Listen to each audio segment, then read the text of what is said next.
जय श्री कृष्ण। राधे राधे। प्रभु नंदकुमार उमेश स्वामी निवृष्पानुजा कृतार्थम कृतार्थम न संशय। श्री वल्लभना सर्वे लाडीला वैष्णव मारा चाचाती जय श्री कृष्ण।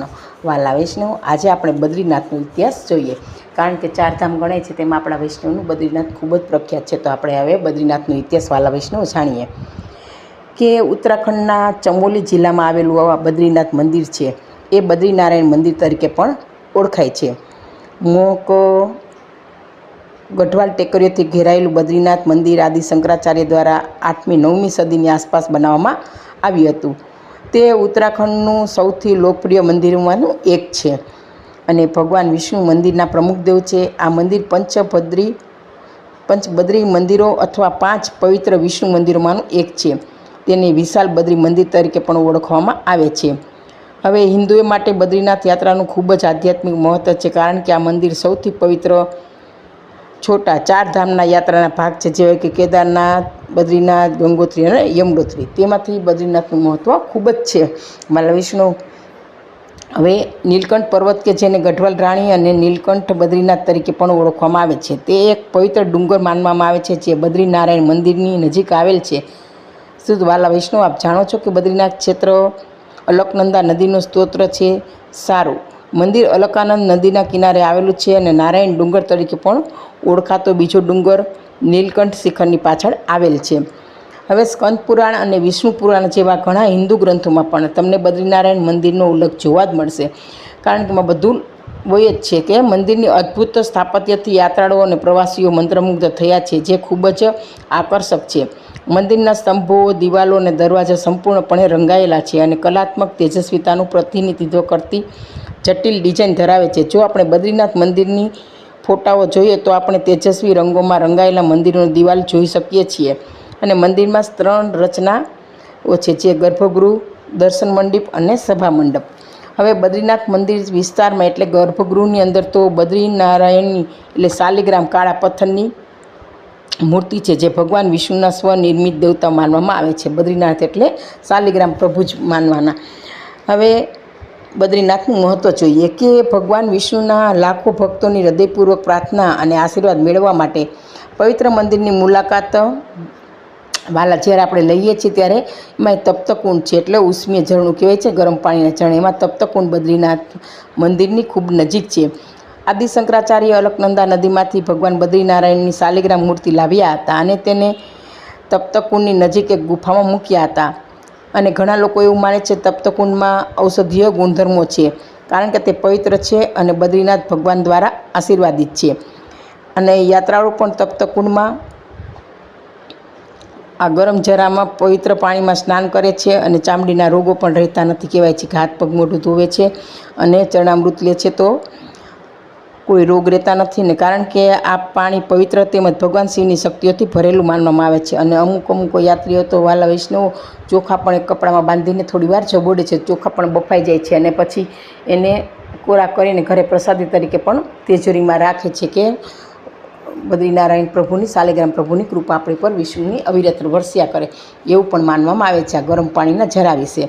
હવે ભાગવત પુરાણ, સ્કંદ પુરાણ અને મહાભારત જેવા વૈષ્ણવ ગ્રંથોમાં પણ મંદિરનો ઉલ્લેખ જોવા મળે છે કે કેદારનાથ મંદિર તો 1000 વર્ષથી જૂનું છે અને ઇતિહાસ તેનો 8મી 9મી સદીનો છે, પરંતુ આ મંદિર તો 108 દિવ્ય દેશમ એટલે 108 વિષ્ણુ અને લક્ષ્મી મંદિરોનું સામેલ છે એમાં, જે ભગવાન વિષ્ણુના ભક્તો માટે ખૂબ જ આધ્યાત્મિક મહત્ત્વ ધરાવે છે. એટલે વાલા વિષ્ણુ આપણે બદ્રીનાથ ખૂબ જ મહત્ત્વનું છે. પ્રખ્યાત તહેવારમાંની એક બદ્રી કેદાર ઉત્સવ પણ દર વર્ષે જૂનમાં કેદારનાથ ક્ષેત્રમાં ઉજવવામાં આવે છે. ભગવદ્ ગીતા પાઠથી લઈ અને મહાભિષેક અને ભગવાન વિષ્ણુના પવિત્ર મંત્રોના પાઠ સુધી આ તહેવાર ખૂબ જ ઉત્સાહ અને જોશથી ઉજવવામાં આવે છે. ભગવાન બદ્રીનાથની મૂર્તિને ચંદનનો લેપ ચઢાવવામાં આવે છે. આ રીતના શૃંગાર કરવામાં આવે છે. બદ્રીનાથ મંદિર સાથે ઘણી પૌરાણિક કથાઓ જોવા મળે છે કે દેવી લક્ષ્મીએ પોતાની પત્ની એટલે ભગવાન વિષ્ણુને હિમવર્ષા અને કઠોર હવામાનથી બચાવવા માટે બદ્રી વૃક્ષનું રૂપ ધારણ કર્યું હતું અને દયાળુ વર્તન અને ભક્તિથી પ્રસન્ન થઈ ભગવાન વિષ્ણુએ આ સ્થળનું નામ બદ્રિકાશ્રમ પાડ્યું હતું. એટલે આ રીતના આ કથા જોવા મળે છે. હવે બીજી એક કથા પણ છે બદ્રીનાથ પ્રભુની કે વિષ્ણુ પુરાણમાં ઉલ્લેખ છે કે બદ્રીનાથ મંદિરની બીજી એક કથા છે, તેમાં 2 ઋષિ નર અને નારાયણ એટલે ભગવાન વિષ્ણુના જ અવતાર ગણાય છે. એ યુગોથી બદ્રીનાથમાં ઊંડા ધ્યાનનો અભ્યાસ કર્યા હતા. કરતા હતા અને ભાગવત પુરાણ મુજબ જોડિયા ઋષિ નર નારી ધર્મનું રક્ષણ કરવા અને મનુષ્યને દુષ્ટતાથી બચાવવા માટે પૃથ્વી પર અવતાર લીધો હતો. તો એકવાર નારદ મુનિ અને ભગવાન વિષ્ણુને વૈકુંઠમાંથી શોધી શક્યા નહીં, તેના બદલે તેમણે તેને બદ્રીનાથમાં ધ્યાન કરતા જોયા હતા. એટલે આ ધ્યાન ભૂમિ તપોભૂમિ પણ કહેવાય છે. ભગવાન શિવ અને દેવી પાર્વતી બદ્રીનાથ ખીણમાં આવ્યા ત્યારે એક દિવસ દેવી પાર્વતીએ તેમના ઘરની બહાર એક બાળકને રડવાનો અવાજ સાંભળ્યો. તે બાળક ભગવાન વિષ્ણુનો અવતાર હતો. બાળકને રડતું રોકવા માટે પાર્વતીએ બાળકને પોતાના હાથમાં લઈ જવાની પ્રયાસ કર્યો. જોકે ભગવાન શિવે તેને આમ કરતાં અટકાવ્યા, કારણ કે કોઈને ખબર નહોતી કે બાળકને તેમના ઘરના દરવાજા પર કોણે ઊભું રાખ્યું હતું.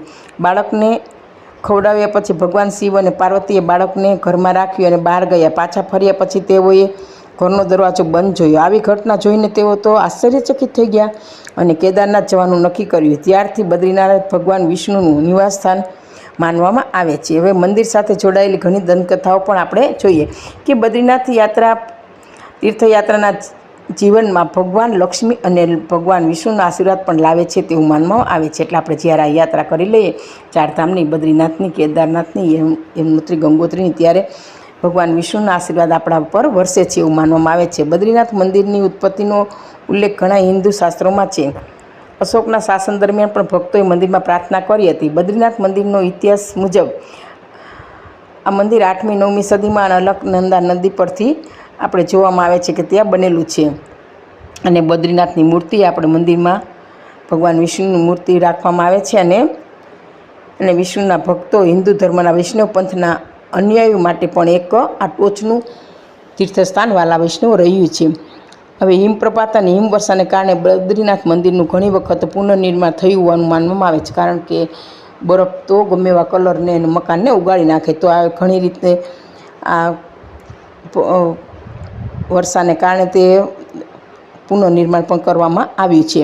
1803માં પણ ગઢવાલ પ્રદેશમાં આવેલા ભૂકંપ પછી જયપુરના રાજા દ્વારા આ મંદિરનું પુનર્નિર્માણ કરવામાં આવ્યું હતું.